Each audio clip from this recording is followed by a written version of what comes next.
everybody. Welcome to our podcast, The Old College Try. I'm Peg Keough, joined by my special guest, Lisa Burfeindt. Lisa is the Director of School Counseling for the Cranford Public Schools in New Jersey. Today, we're going to be talking all about what makes up a good application. I'm super excited to have Lisa with me because along with her work in counseling, she also reads applications for Keough Berkeley. She has read thousands of apps, so stick around to hear all her insights. You keep lying around. Hello, everybody. We are back, and I am super excited today. I have a special guest. Matt is off doing some other important stuff, and I kind of kicked him out. I'm like, it's going to be Girls' Day, 2 Jersey girls, which is awesome. I have Lisa Burfeindt with me today.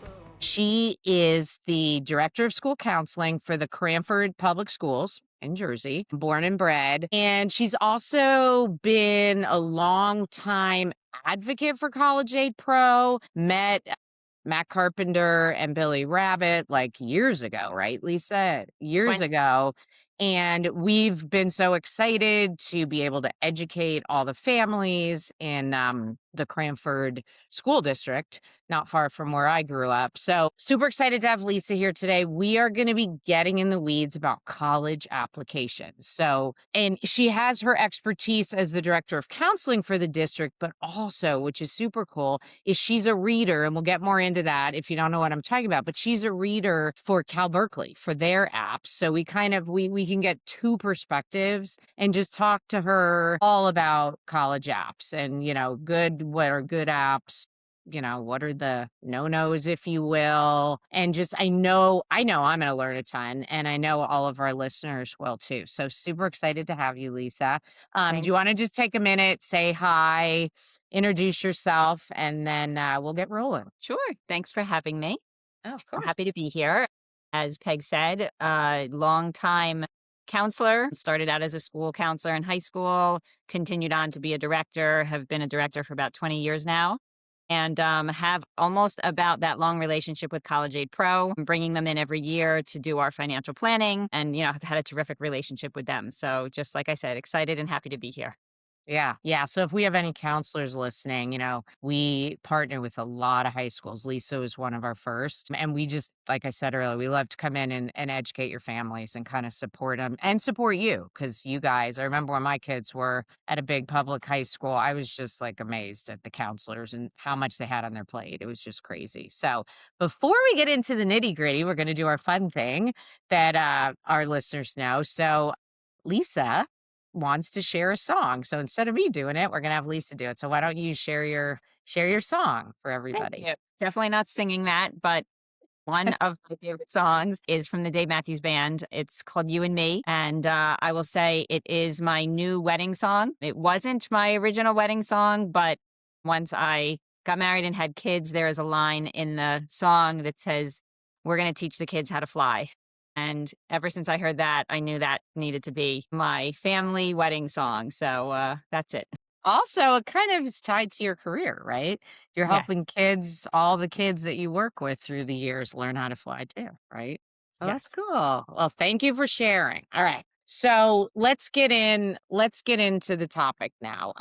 Why don't you first talk about, at Cranford and what you did and just share your insights around that. And then we'll get into your side hustle with Berkeley and apps on that side. So why don't you talk about from the public school perspective first and working with I'm sure how many hundreds, thousands of students, right? For over the years. Yeah. So, as I said, I started out as a high school counselor myself and then moved into this role probably about 7 or 8 years into being a high school counselor. My job now is K-12, but my love has always been at the high school. That's where my office is.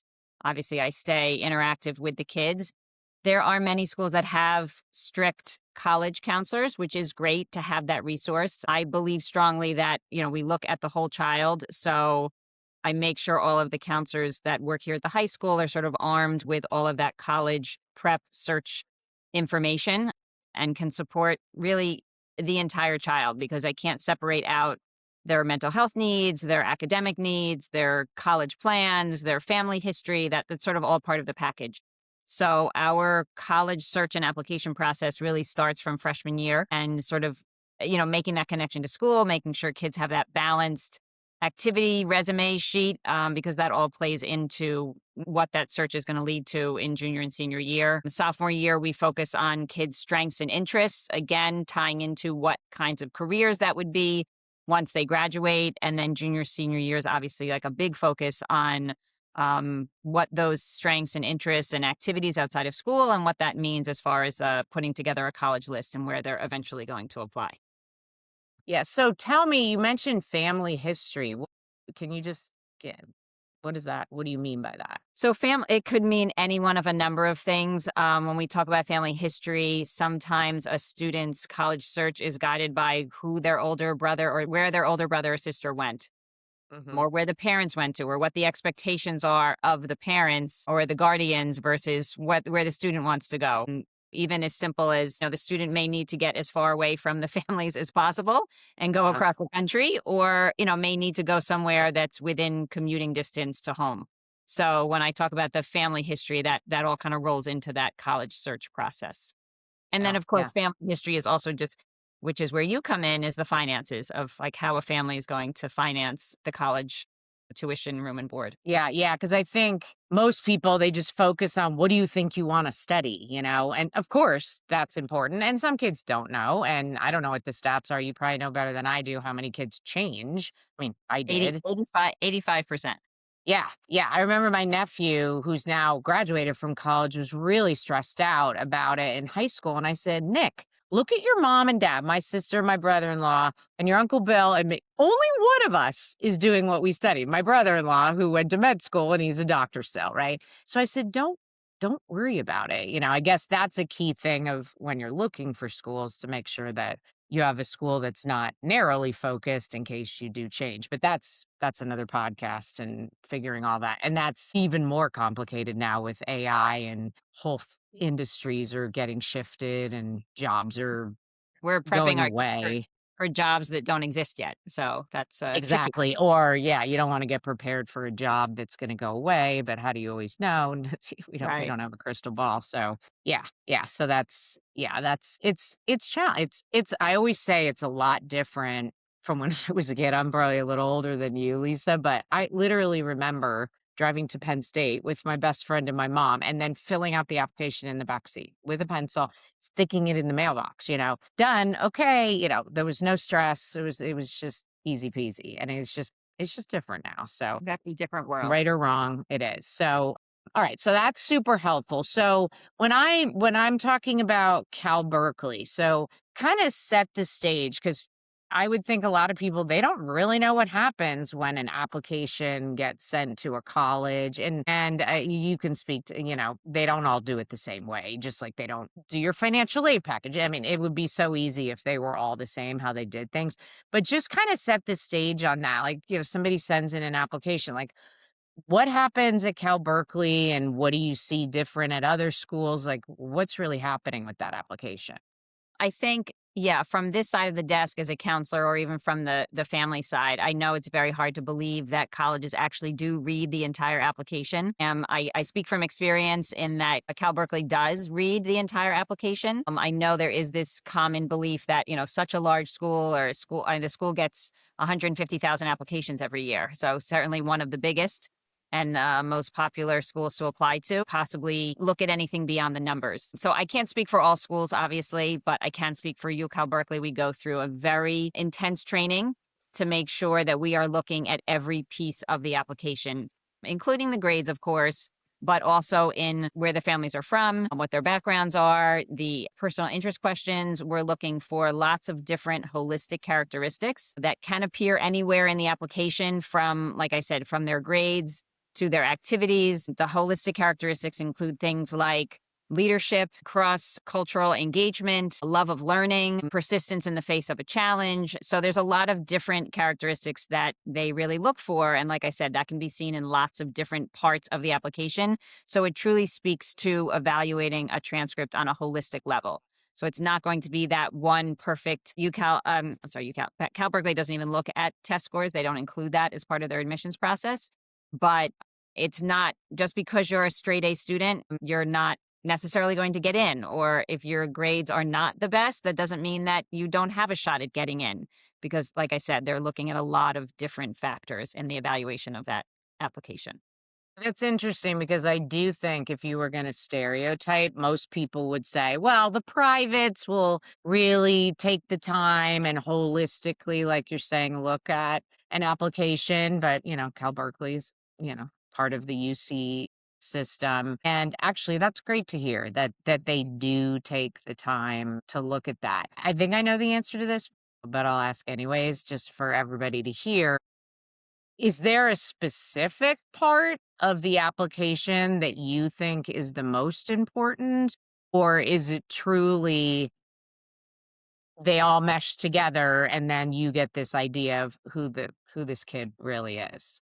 I'd probably say the writing components are the most important part for me when I read. Yes, it is true. Cal Berkeley is a very competitive school. So most of the students' grades are very good in that, AB range and taking AP classes and whatnot. But once you get past that, obviously I'm looking for like a sustained commitment to some sort of activity.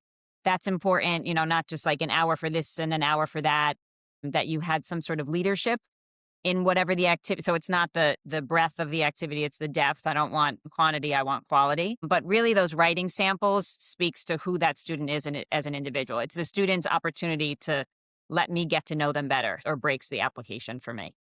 Yeah. And you said the word depth and I try and I mean, I'm not an admissions expert, but I try and tell parents all the time. It's not about hand picking because I get these emails all the time from companies. Oh, your students can do research and we'll find them.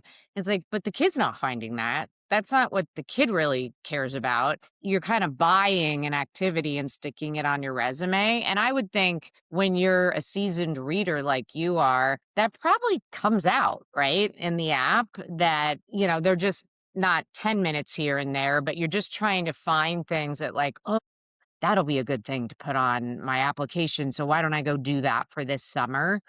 Eh, that's not really a good strategy, right? No, exactly.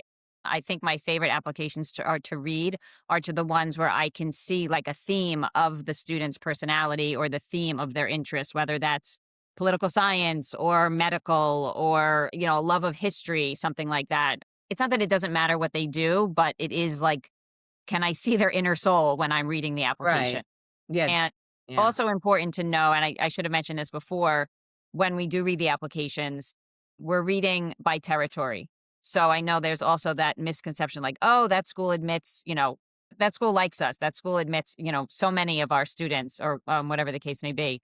But when I read, I'm reading for a specific school and I'm only comparing the students to the other students in that school. So whereas I read for some schools where there are 27 AP classes that are offered, and then I read for other schools where there are no AP classes offered. And just because this school doesn't offer any AP classes, is if you do well in the curriculum that's offered, you have just as good of a chance of getting in as the school, like I said, that has the 27 AP classes. So that's important for families to know. Yeah, that's really important because I know I've through the years with parents, they stress out.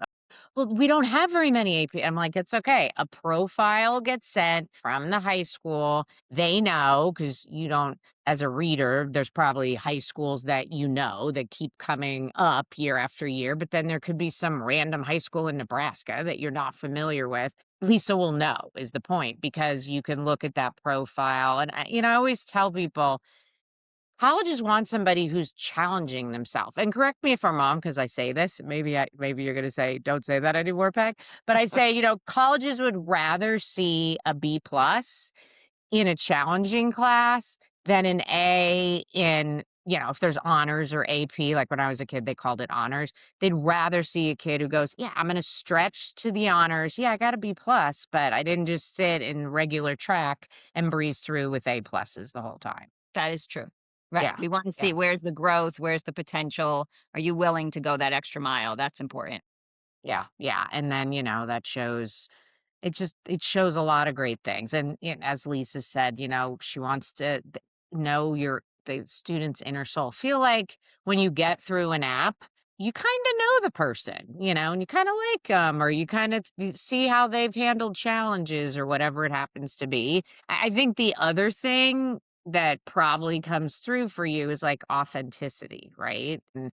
And we'd be remiss not. I mean, we already brought up AI with majors and stuff, but give us your take on the use of AI when you're writing, and how that could be a positive, negative, just what's your opinion on that one? So in reading for Berkeley, we accept everything at face value. So we're not, putting it through a machine or, challenging what the student wrote, whether that's their personal interest questions or that's the activities that they're in which they're involved. I mean, sometimes it's obvious that it's not the truth if you say you dedicated 52 hours in a week to a certain activity, like that's not possible, and go to school full time. So the writing, and I certainly don't want to claim to be an expert on identifying AI, because we're looking at the application in a holistic manner. I find that the writing has to match what the activities are showing and what the grades are showing. So if all of a sudden you swoop in with not such great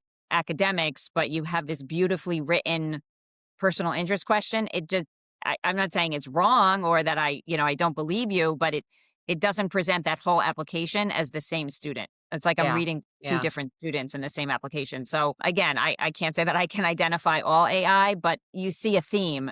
If it's real writing, then you can see that. And I will just make a comment on the writing itself. I know everyone struggles with many of our students. Some of our students have challenges and can write about that. And many of our students don't have challenges. And that's not a bad thing either, that you had a good life. But it does, I know, lead to problems and like, well, what do I write about if I didn't show my grit or my resilience? The essays don't have to be like of Socratic nature. They just need to, as I said, show your inner soul.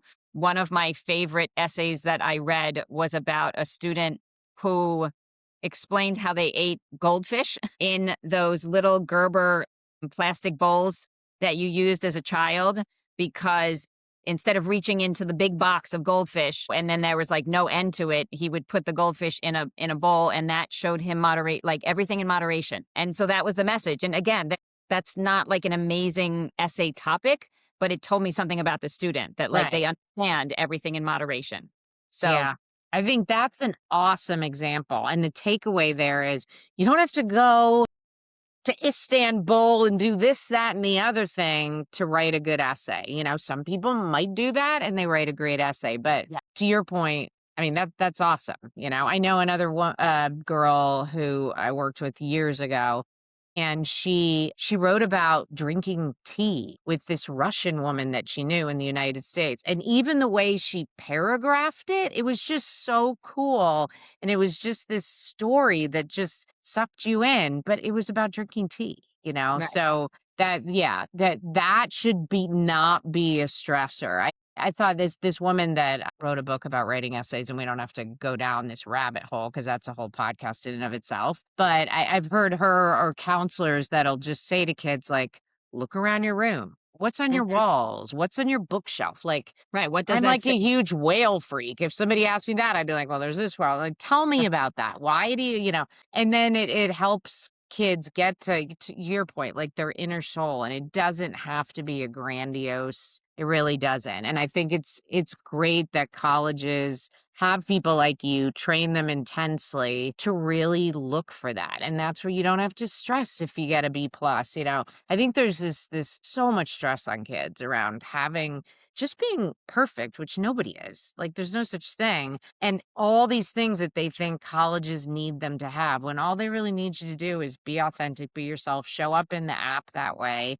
And if you don't get in there, it's just not where you belong. It's just whatever. I guess I was like this with my kids though, so it's not like I'm just like this. And I think hearing you, that just kind of reinforces that just be who you are. And I like when you and at Cranford, where you start freshman year to try and get kids to see what they like and just go deep with things you like. Don't, oh, I'm doing this club, and then in the next semester I do this and then there's nothing that you go deep on, then there's nothing for you as a reader to go, oh, this is what makes this kid tick, because I'm just seeing all different stuff.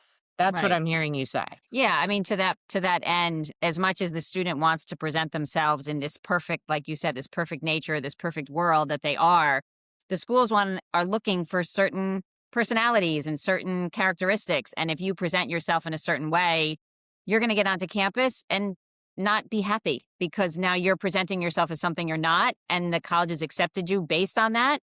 Or maybe you're not being authentic, and now you find yourself in a school that isn't speaking to your Yeah. authentic you. So Yeah. Yeah. Yeah. something That's to another great point. Even if you're able to hoodwink everybody, you might right. end up get there and go, I don't like it here, So yeah, that's another thing. Well, what would you say are kind of the quote no-nos? Like what are things that you've seen that are just like it just not good on an application? I mean, I think it goes to things that are very cliche, things that lots and lots of kids have gone through that are not showing your individuality. So I get that, because there are so many youth sports, everybody makes a team at some point, K through 8, it's the A team, the B team, the C team. And then you get into high school, and yes, you can still pay to play a club sport, but now, in high school, you have to make the team for real. You can't pay your way in. And I have seen a lot of like, I didn't make the varsity level or I didn't make the team. And yes, that is disappointing. But I think you can use that as your topic. But like, what did you learn about? Did it force you to open up a new door and learn something new about yourself? I think you can talk about that. It's not just like I was disappointed and I made it back and I recovered. I find a lot of essays, kids explain how they were down in the dumps about something and then they turned it around and now they're better. There has to be some learning process in there. You don't just wake up one day and say, today I'm going to do my homework. For the last 3 years, I didn't.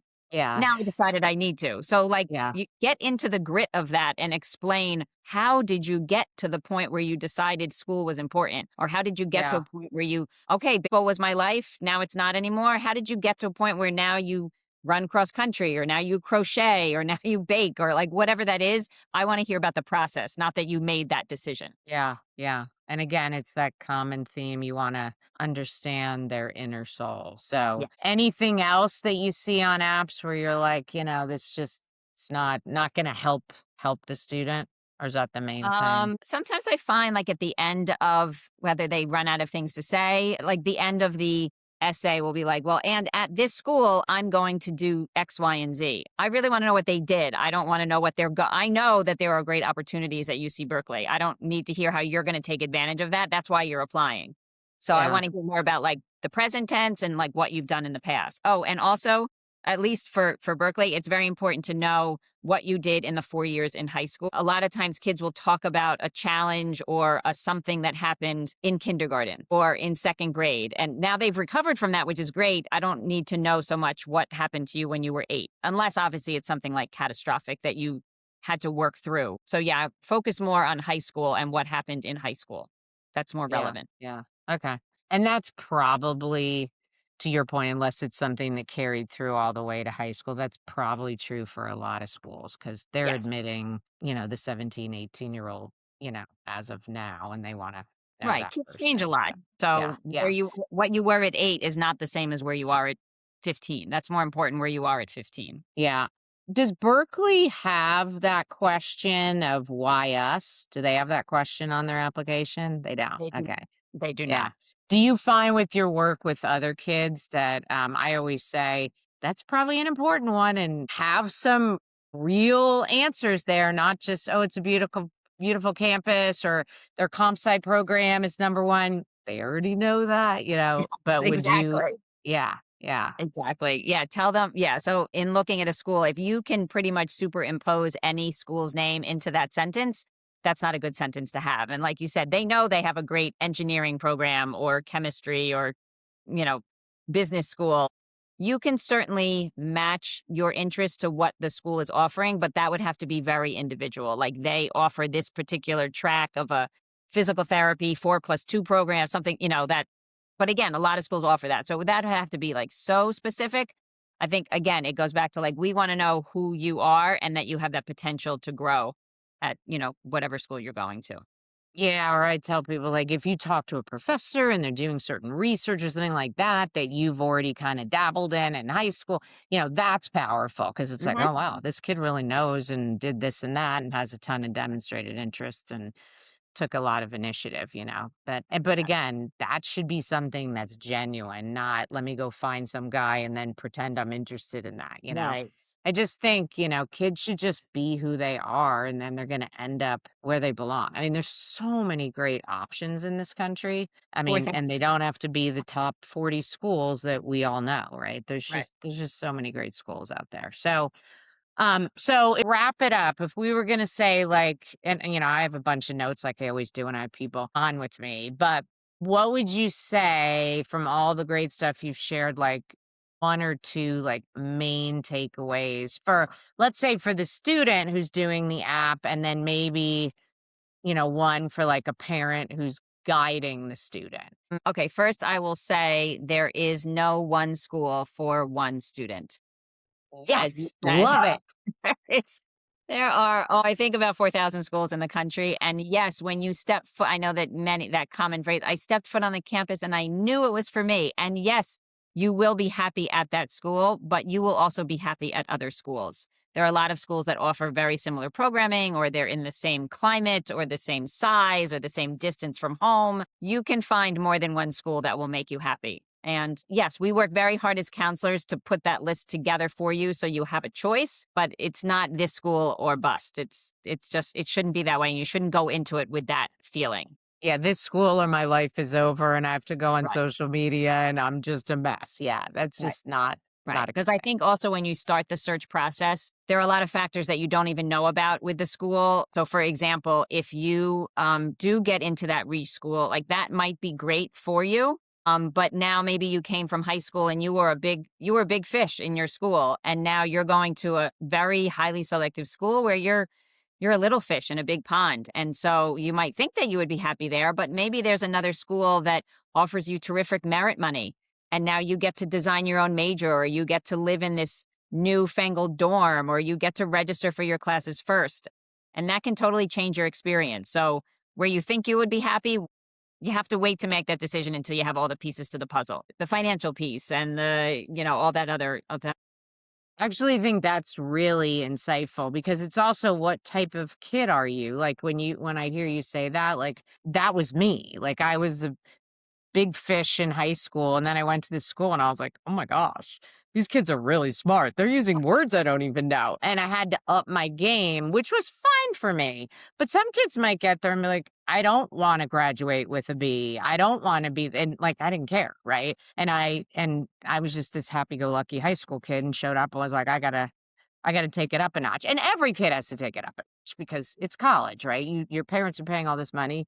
It should be harder, but I think it's also the student and how what they're bringing when they show up as far as not as mental health, but just also their personality and how they handle that stuff, and that all matters. Okay, that's great. Anything else on the student side before we talk about mom I and was gonna add dad? my second point and show some love for CAP. And I mean, like I said, I've been doing this for 20 plus years, and I have said every year that like the tuition, the room and board, it has to stop. Like it has to stop growing. It just has to at some point. It It never does. It It never does. doesn't, and it doesn't. And so, although it's not traditionally the way a high school counselor works with a family to put together a college list, I do love the approach that, or I should say, the information that CAP adds to that college search, which is the money has to be a consideration from day one. Otherwise, you put the students and the families against each other when it comes down to making that final decision.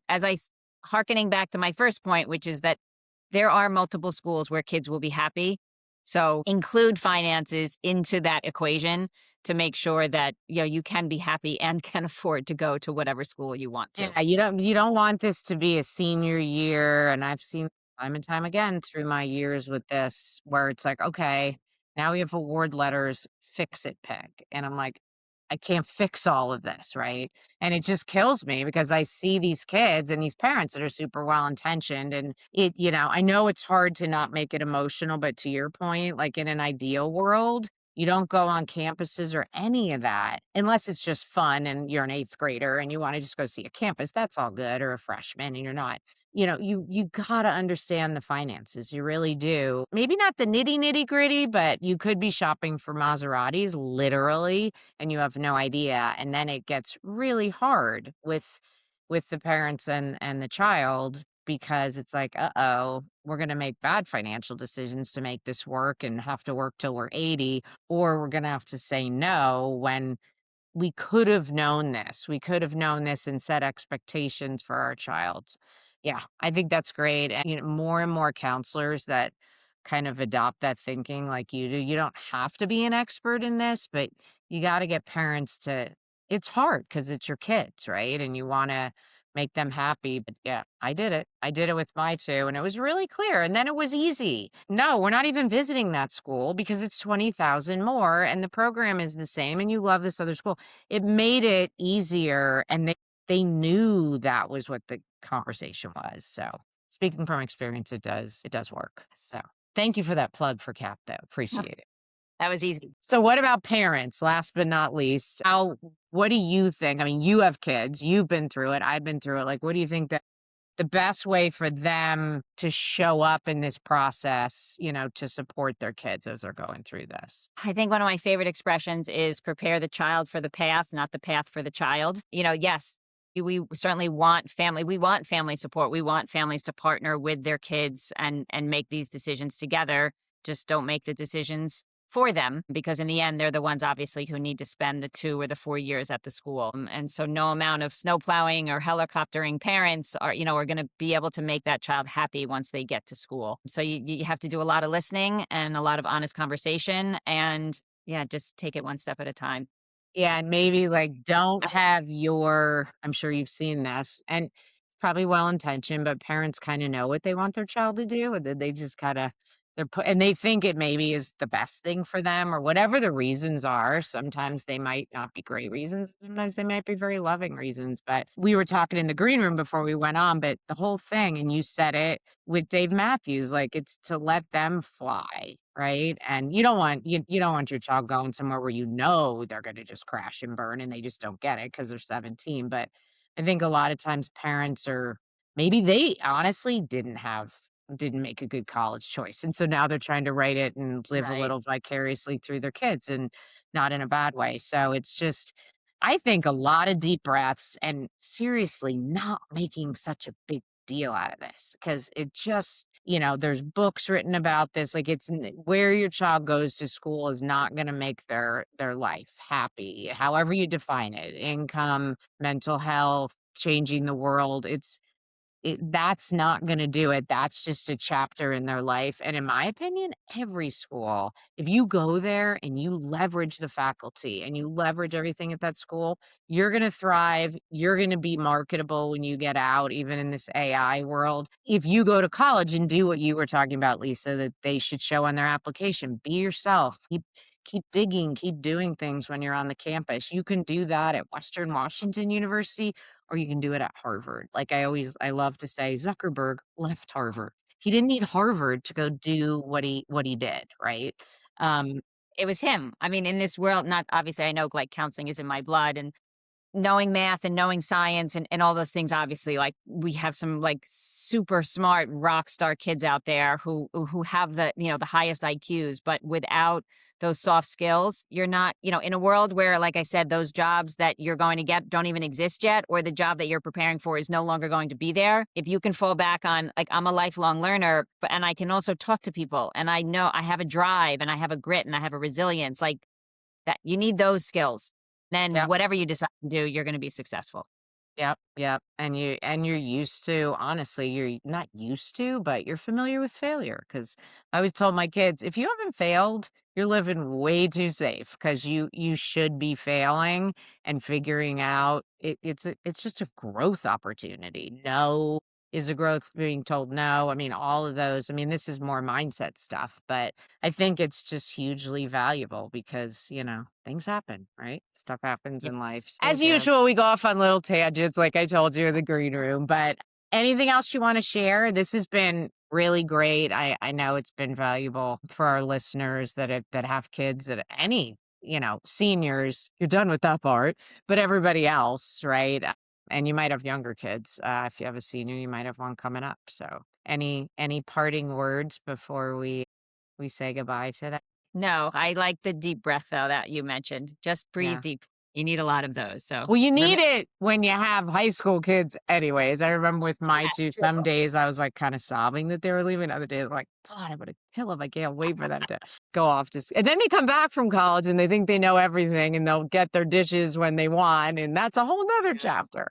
Oh my gosh, it's all fun. Life is a series of chapters. So, well, Lisa, thank you. This was Thank you. amazing, and, thanks for being so insightful that 20 years ago and meeting Matt and Billy and getting that this is like a really, I mean, your students have such a leg up to just, and the parents, just to understand the financial piece, and then to have all of you, it's academic, personal, financial fit. That's the trifecta. So, and the application is just all part of the process. So thank you for Thank being you. on, and we will see everybody next time. I will actually be talking to, we'll have another guest. I'm going to have Jocelyn Pearson on, who has a company that just completely helps families, supports families with private scholarships. So definitely tune in next time.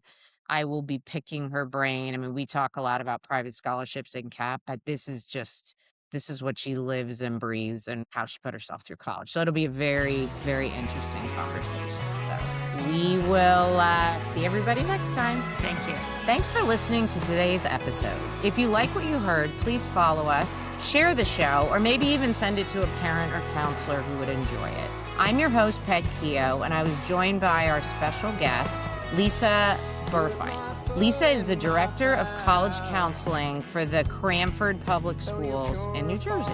Yay, New Jersey! She has been a longtime advocate for College Aid Pro. CAP has really enjoyed educating all of her families. Stick around and listen to us next week, where I'm going to be talking with Jocelyn Pearson, and we are going to be going in the weeds all about private scholarships. So it's going to be a super interesting conversation. This episode was produced by the wonderful Eileen Campbell. We'll see you back here next week.